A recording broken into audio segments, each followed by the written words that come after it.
So let's continue. And now we have only looked at removing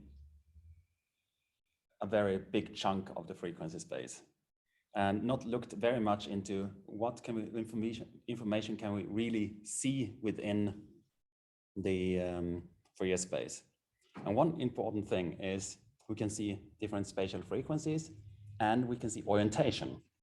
And this slide shows that if you have these different images with 0, 30, 60, and 90 degrees of periodic pattern, if you Fourier transform them, you will see that there will be only 2 single dots in each of these images.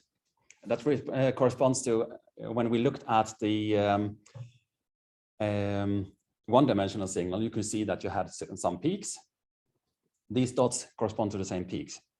What is added in the 2-dimensional case is that they are rotated. You can see in the first case, they are in a vertical line, which is perpendicular to the direction of these waves. If you have 30 degrees, you see that they are slightly tilted, and the tilt is actually following this direction. Going on with 60 degrees, it's rotated even more, and 90 degrees, it's horizontal, the direction. And this can be used, for example, to remove stripes in images. And in this example, we have this stripy projection. You can see these stripes. There were some, I think they are caused by some instability or oscillation within the beam system in the synchrotron. And computing the Fourier transform of this, you can see that there is some kind of streak going out in this direction and this direction. And what I did to filter these streaks was to define a filter kernel, which looks a bit weird. But in principle, these 2 fans going out, they were good to remove a lot of these stripes. And actually that gave a really good final performance on the reconstructed data afterwards. Showing the effect here. Again, the gray levels are not with us in the daylight, but on the left panel, you can see that there is some cloudy effects out on the corner outside of the sample, and also a little bit inside. And these cloudy effects, they were pretty annoying for the segmentation. And after I applied this filter, you can see that most of these uncertainties, they were actually removed. There is a lot of functions to play with. For filters to have ND image. There's also scikit image, which I've started to use more actually. But ND image is a part of SciPy. And then there is the scikit image package. And they mostly have similar functions as within SciPy and ND image. The Fourier transform you find under FFT in NumPy. And then to work with the complex numbers, which you have to do when you work with the Fourier transform of a real valued signal always is complex valued in frequency space. So when you want to display Fourier transform, you mostly have to do the absolute value of that image. You can also look at the angle. Sometimes that makes sense. Or if you want to extract it, you can look at real part, imaginary part separately if you like. So depending on what kind of filter you're designing, sometimes you want to keep the phase angle of the complex number, but you want to modify the amplitude. And there are filters that actually work on that way too. So these are different options you have to work with the Fourier transform.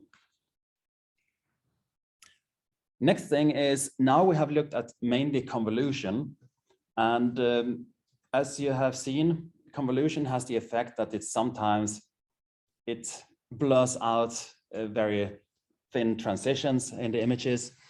And that's not convenient, because that would maybe sometimes mean that if you have an image of small grains that are touching each other, if you smooth too much, then it's more like a bridge between them, but it should actually be a channel between them. And that is the problem when you work with convolution. So one way is to go towards using scale spaces. And the idea behind it is that you can work with filtering on different level of coarseness in the images. And with that, you can better separate between different items. This is a so-called scale pyramid. And in the first one, you have the full scale. Then you can downsample it, usually downsample by factor 2, and do that several times, and you get this scale pyramid. It's used not only for filtering this concept, but also for segmentation. And one thing that is working on this concept is so-called wavelets. That's a different kind of transform. And what it does, it splits the image in a downsampling operation. It splits it into a trend and a detail image, which has half the size. And this operation is done using different so-called wavelet bases. That's functions which look really crazy. It's just some kind of wavy stuff. And exactly which one you use depends on the application. Some are very simple, some are very complex, and the task that you use helps you select and or makes the decision which kind of wavelet base you use. Wavelets as such is a very large field of analysis, or it can be used for noise reduction, can be used for analysis, can be used for segmentation, and for compression. And actually, the JPEG MPEG compression is based on wavelet theory. I'm not sure if they are doing exactly wavelets anymore, but it's similar kind of concept.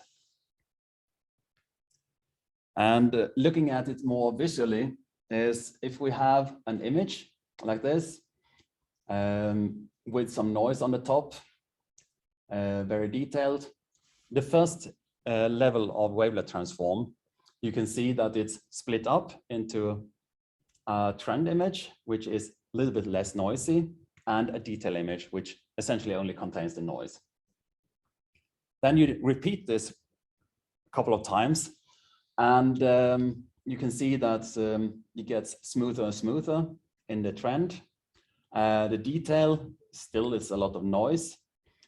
And here I used a wavelet called Similarity 4. 4 tells about the length of this kernel. And if you want to do the same thing in 2D, then you don't even get 2 images, but you get 4. And in this case, we have the trend in the up corner here. Then we have trend in the vertical direction and detail in the horizontal, and the opposite here. And here you have detail in both vertical and horizontal. So that's more kind of a diagonal gradient information. And that is then repeated several times. So you have the original image, do the transform, take the trend, do the transform, take the trend, do the transform, until you get into smaller and smaller scales. Now you wonder how this can be used for filtering. And that is, now first let's look at one wavelet transformed image. So I have this pattern here, and in the beginning you don't see much out on the larger scales, but when you get closer and closer, you can start seeing that you have here horizontal lines mainly, here you have vertical lines mainly, and in this one you have some kind of diagonal information. So now we come to the noise reduction. The idea is that the noise is usually very compact around the center line, and that should be removed. But if there is, for example, edge information that peaks out pretty strongly in this detail image, and the idea here is that we take have the trend here and detail here, and we set a threshold on some level and say that everything that is outside of this level is true structures. Everything below it is not. And if we look then at this case here, the thresholded, then we see that there are only a few peaks left. And the filter result comes out, as you can see here. We have a little bit low pass effect in this case. Of course, I only did this now on one single level. That can be repeated on several levels and brought back again. And then you can get a better filter effect. What can also happen, so it's actually a filter artifact, is something that you probably have seen in heavily compressed JPEG images, that you get this ripple, or sometimes you get some kind of ripply artifacts around spots or high amplitude details. That can also happen here with this kind of filtering. So when you do this, you have to decide the size of the transform base function combined with how hard you set the threshold levels. That requires quite a lot of testing until you get the experience to know exactly what you would want to achieve. Here's an example, and you can actually see, so this is a pretty noisy image. You can even see here are some line artifacts in it. No ring artifacts actually. But after a strong filtering, you can also see these ripple effects that I mentioned locally on some places. But you get anyway some kind of noise reduction effect in this. Another way to work with scale spaces, with scales, is use parameter scale spaces, and then we go towards working with partial differential equations to compute the filter function. And that is done using different models. Typically, what is in the beginning, it was about using the diffusion equation. So essentially using the heat diffusion on the image gray levels. I'll show soon how it looks like. Then there are also total variation based filters, which are heavily regularized. And everything is about working with these partial differential equations that are iteratively solved for some levels. Literature on this is mainly this Aubert. I did some comparisons on these sand grain images many years ago. And here you can see what happens when you apply the heat diffusion on an image. And if you have the original image like this and start, I think, can I restart it? Yeah, it comes soon again. Okay, so in the beginning, you can see the structures, but unbounded heat diffusion will result in a constant gray level in the end. And that is what you see in this animation here. So the heat diffusion equation itself is not sufficient to use as filter. You get a great smoothing because everything is smooth, but that's not what you want. So what is going to happen now is we control the conductivity function that near the edges, we don't want any diffusion at all, because that should be a barrier. It shouldn't diffuse across the edge. And in the flat regions, it should be almost one, or as much one as you can. And to control this, we apply this control function on, or this is one of the control functions that are defined on the image. And it looks something, oh, no, strange. Oops, that worked. Yeah. No, my pointer doesn't want to show. Okay, so anyway, this function goes something like this, and it's applied on the gradient image. You could see before here that you have this gradient. Nah, why doesn't it point anymore? Okay, you have this gradient and you have this conductivity. And to control the conductivity, you want to have it based on the gradient, because the gradient tells us where we have the edges. And that could look something like this instead. So the conductivity that we had before has now been replaced by this G function, which is based on the absolute of the gradient. And then we can get a map that looks like you have here to the right. And that actually puts nice barriers on the diffusion process. And what we also do even more, because computing the gradient in a noisy image results in a lot of outliers because of the noise. And we are only interested in the edges themselves. So what is also added sometimes is a smoothing function on the gradient. So that would be the sigma here is actually the sigma of a Gauss filter that is included in the filter function. And with that, we can do very nice filtering.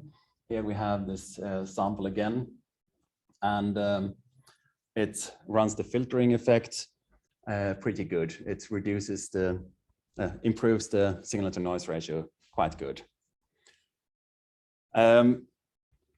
This was, of course, not good enough. So next step is to look at filtering as a regularization problem, where we have two components that we want to balance against each other. One is the so-called bounded variation of the noise, which is related to noise. And then we have a fidelity term, which is about how much you take away from the image itself. The fidelity term, depending on the model, is either first just the absolute sum, or it can be also the squared sum of this difference. And that has then been redesigned in the so-called inverse scale space filter, which is in principle first entering the large areas in the image, and then it adds on small details in the image. This is very good filter. It's edge preserving. So even if you have strong edges in the image, they will not be smoothed out. So you can get very sharp, nice filter effects in this using this filter. The equation is now a coupled case, and you have, I wonder what happened to my pointer.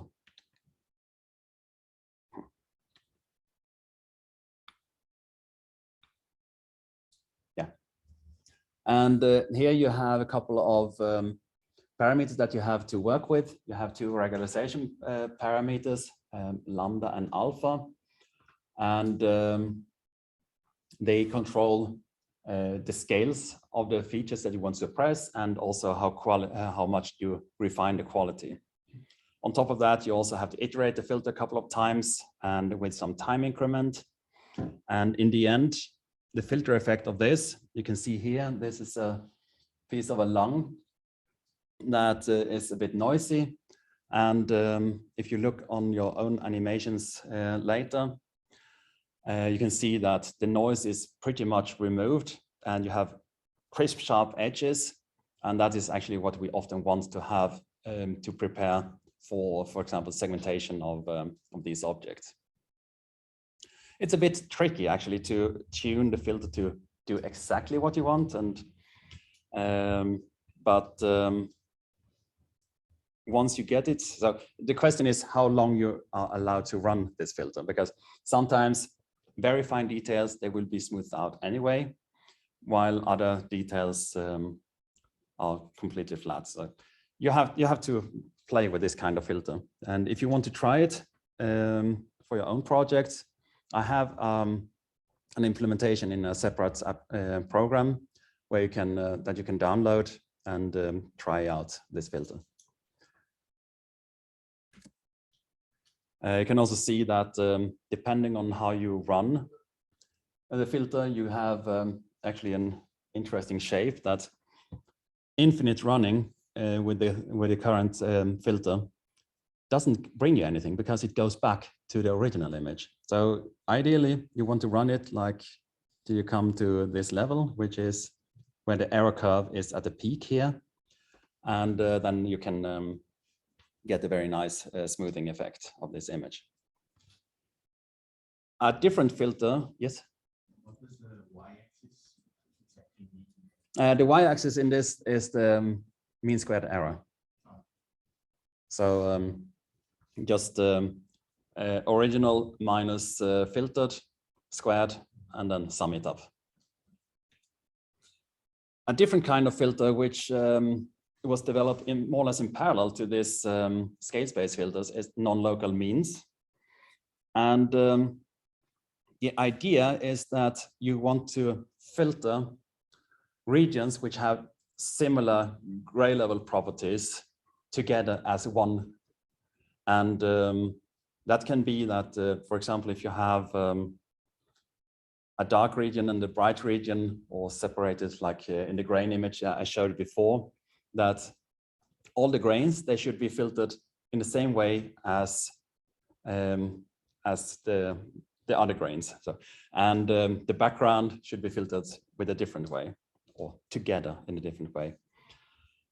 That gives us a couple of ugly equations. After this lecture, I will show you a little notebook where I demonstrate a little bit more in detail how it works, how different regions affect the filtering. But in principle, is it that you sum up all regions with different weights. And the weight is determined by the difference between the gray level of each region.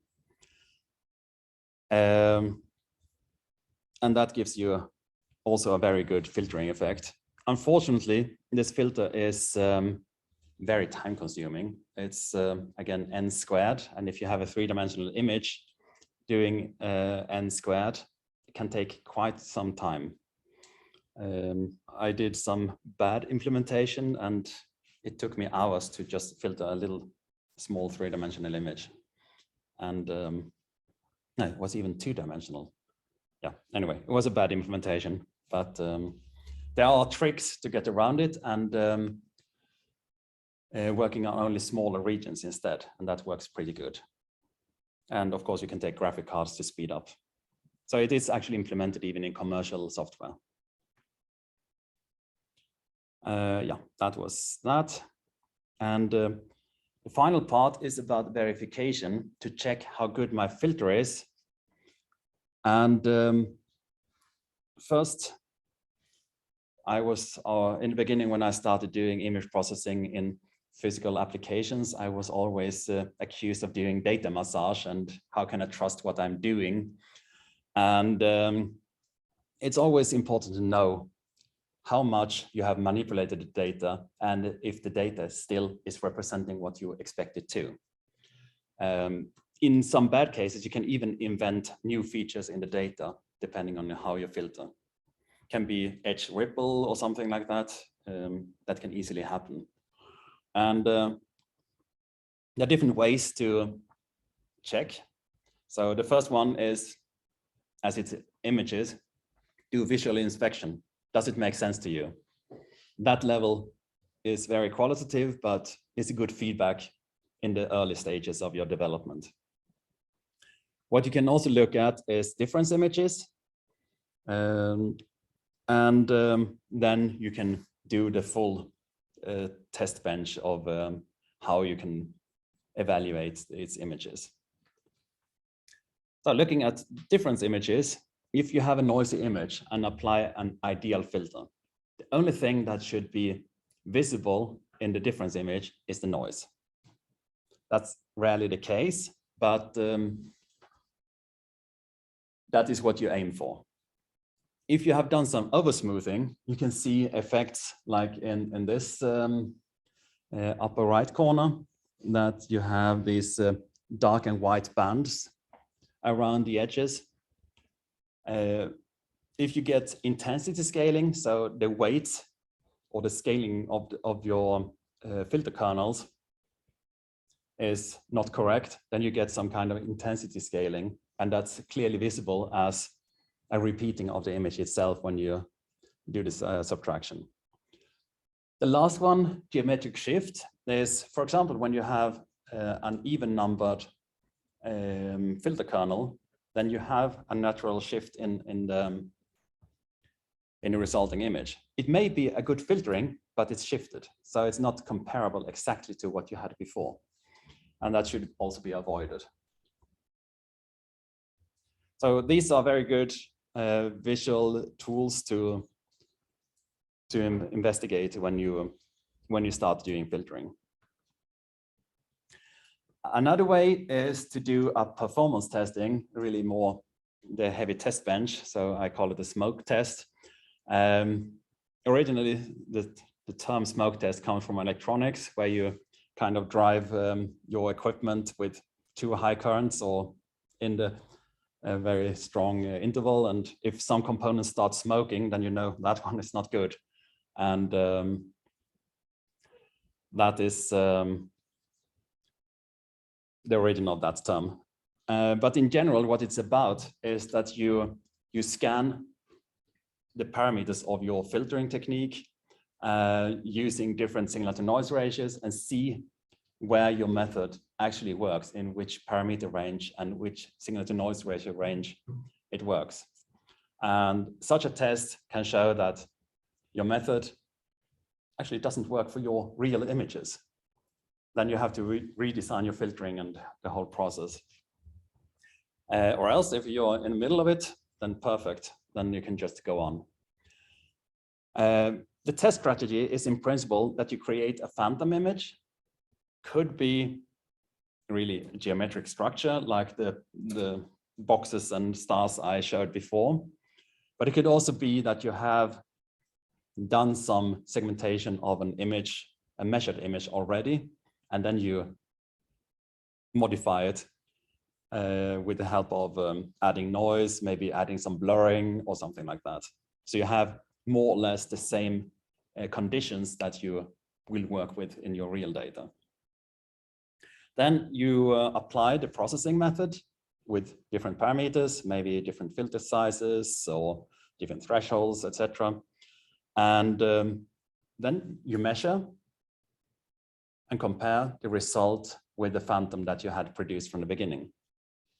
And from that, you can repeat this, the steps 2 till 4, several times, because you want some statistics. How good is this run? And finally, once you get the statistics, then you can plot and see what is the effect for different signal to noise ratio in the images. And typically what you can do is work with data with known features. But then you can also have different shape parameters. Here, the classic Shep-Logan phantom, which is used a lot for reconstruction techniques. The one to the right is my, say, synthetic root structure. I did some root segmentation, and I wanted to have something that branches a lot, and also with different sizes of these tubes. And if you do this data elevation for label data, then you often start with some real data, which is labeled by experts. So then we come back to the lecture last week. And then you can use it for training and validation of a model, for validation during the training and for testing the performance in the end. So this is the traditional machine learning approach that you need to have validation and testing in your run. For grade level images, then you need some kind of metric to know what is the change, because just looking at it is not sufficient. If you run 100 images in your simulation, it's not easy to tell this is good, this is bad, this is more or less okay, etc. So we need to have some metrics to work with. And the metric that is very often used, is very easy to compute, is the mean squared error.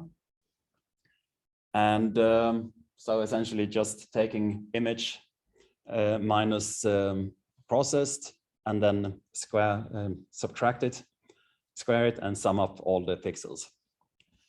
A little bit more detailed approach is to use something called structure's similarity index. It combines not only the averages of the two images, but also the standard deviation and covariance, no, constants only. Okay, and also correlation between the two images, that is. And with those parameters or this metric, then you can see better how true the image is compared to what you had in the beginning. This was developed for data transfer or image transfer quality evaluations, but it has now become more or less standard also when you compare the result of your processing. Here is an example of my root structures. So you can see in my test bench, I have set up different diameters of the roots. And then I added different levels of signal to noise ratio to see how much it was hidden. And in the end, I ran this as an experiment, and then I could see where the whole process was breaking down. So this includes actually the whole segmentation and filtering process. And I could see that for radius 1, it wasn't very easy to work with because it already more or less died at already at high signal to noise ratio. While if you go on with larger radius, you can see that at high contrast, it worked pretty good, but at low contrast, it didn't, etc., etc. So this tells the parameter space of this particular method that I investigated. As an overview now, we have played with a lot of different filters. This matrix here shows how filtering works with different signal to noise ratio. Here I have, let's see, it's very tiny.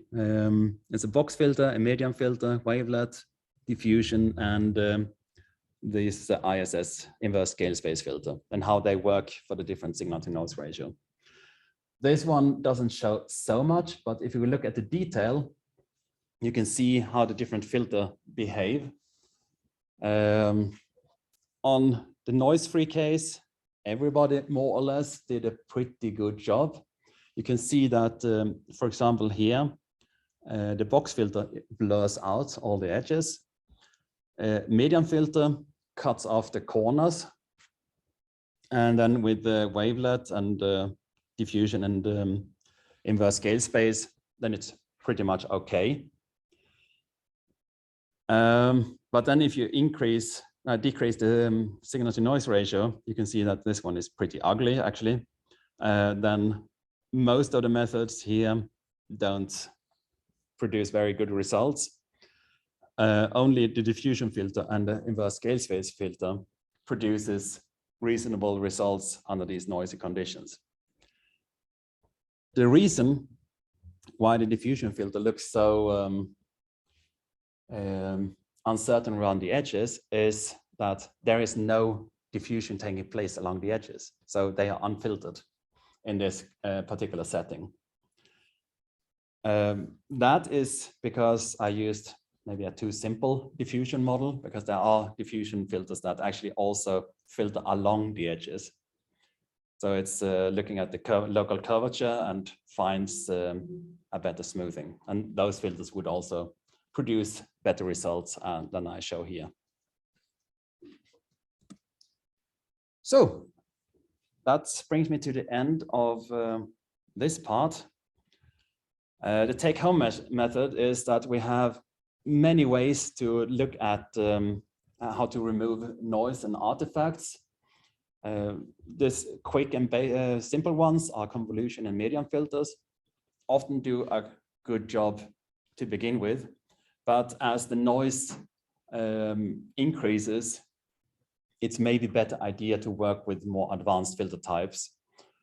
And they are available, so you don't have to implement them yourself. It's more about getting an idea how to tune and work with these filters. And also which type of filter depends much on what kind of data you have, what are the characteristics, what quality do you need from your data when it in the end. How much can you apply, how strong filter do you need and have to apply to get your information? And also important is available time. I mean, a convolution or medium filter is done in no time. Whereas if you start doing diffusion filters and etc., then you have some iteration time to think of, in particular if you're working with three-dimensional data and multiple versions of it, then you have to also take in the time factor in your processing. But now I have talked about a lot what kind of filters we can do to remove stuff, but in the end, it's better to do a good measurement than to filter stuff afterwards. So if you can get high signal to noise ratio in your data, do it. But it can also be that the experiment conditions or the instrumentation is not capable of meeting your experiment demands, and then you have to live with more noise. And if you have it, then all these tools are available to handle it. So that was the lecture itself. I promised you a little demonstration about the non-local means. So that is the next thing. I have to sit down. So let's see how I best do it. I think I can do this as a slideshow.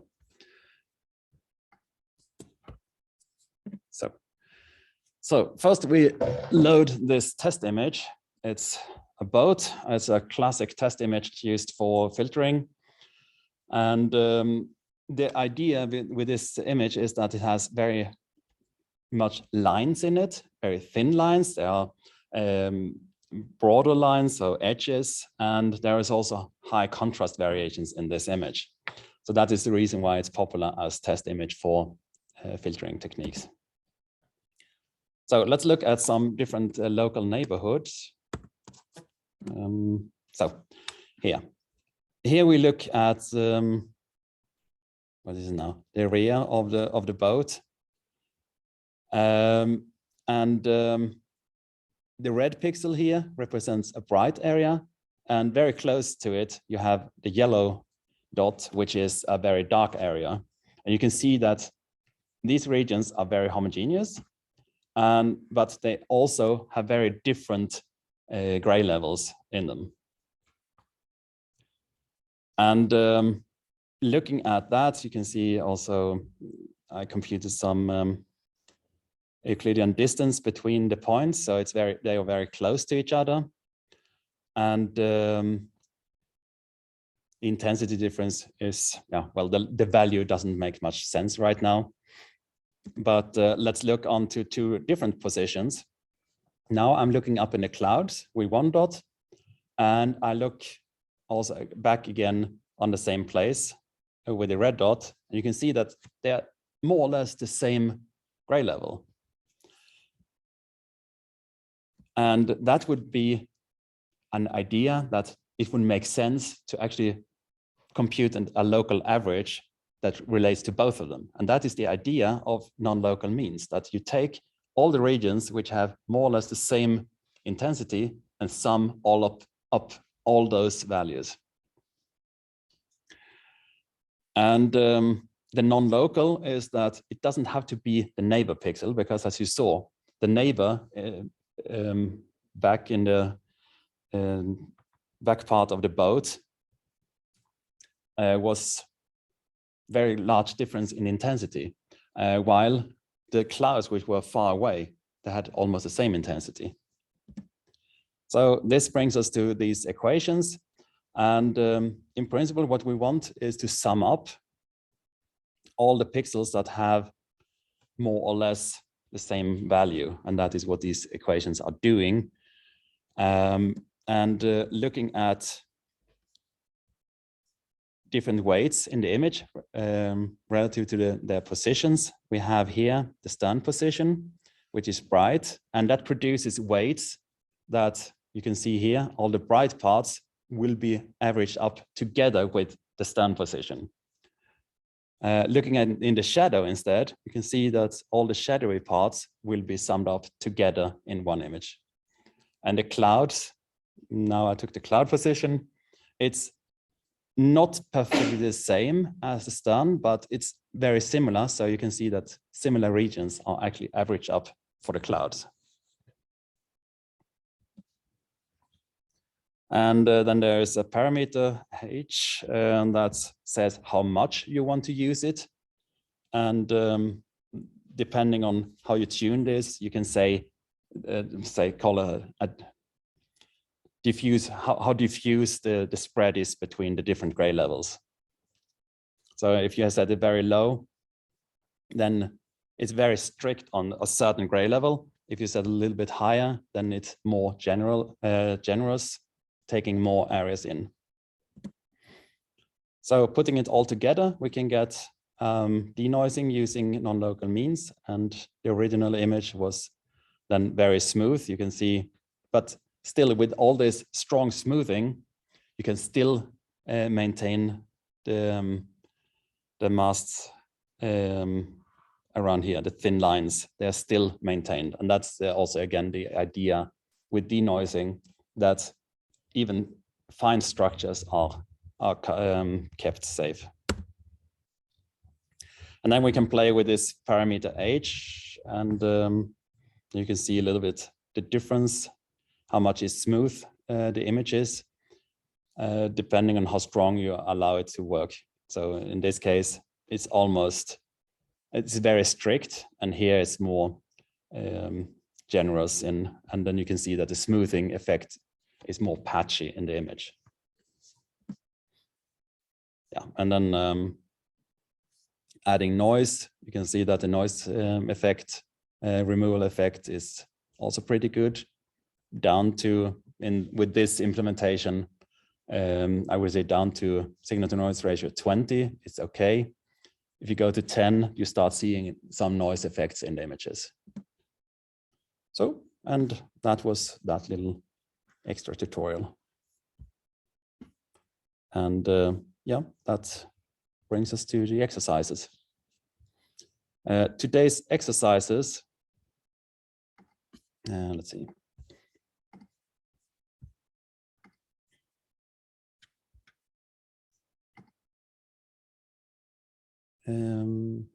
No, that's strange.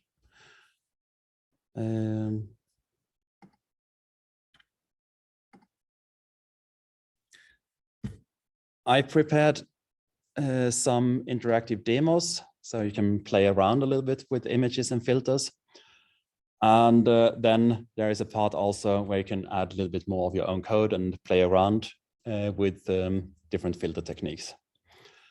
Yeah, so then the floor is yours.